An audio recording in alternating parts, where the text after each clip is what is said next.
រលកមួយក្បាលបានរស់នៅលើម៉ាស៊ីនត្រជាក់វីដេអូនេះគឺបានបង្ហាញអំពីដំណើររឿងដ៏កក់ក្ដៅរវាងស្ត្រីម្នាក់និងសត្វរលកមួយសម្បុកដែលវាបានសម្រេចចិត្តសាងសង់សម្បុកនៅលើម៉ាស៊ីនត្រជាក់ខាងក្រោយផ្ទះរបស់នាងក្មេងស្រីម្នាក់បានឃើញសត្វរលកមួយក្បាលកំពុងតែច្រកភ្លៀងនៅលើម៉ាស៊ីនត្រជាក់របស់នាងមើលទៅហាក់ដូចជាទឹកភ្លៀងនាងចង់ជួយដែរក៏ប៉ុន្តែសត្វរលកនោះក៏បានហើរទៅបាត់ហើយបន្សល់ទុកតែពងចំនួន2នៅក្នុងសម្បុកដែលធ្វើនៅលើមែកឈើនៅជ្រុងនៃយ៉ដោយសារតែសត្វរលកជាសត្វព្រៃ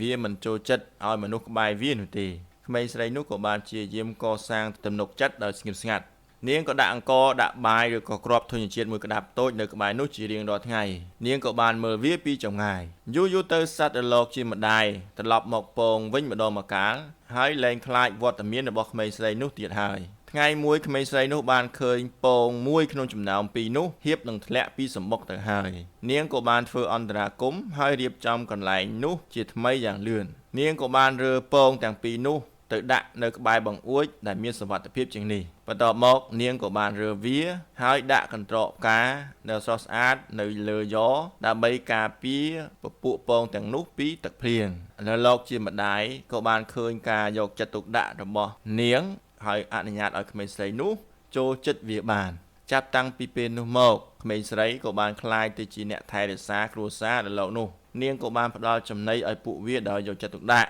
នៅទីបំផុតពងទាំងពីរក៏បានញាស់កូនរលកតូចបានលូនក្បាលមកក្បែរម្ដាយហើយនឹងក្បែរក្មេងស្រីនោះផងដែរក្រោមការយកចិត្តទុកដាក់របស់ក្មេងស្រីសត្វរលកនោះក៏ធំឡើងមានសុខភាពល្អ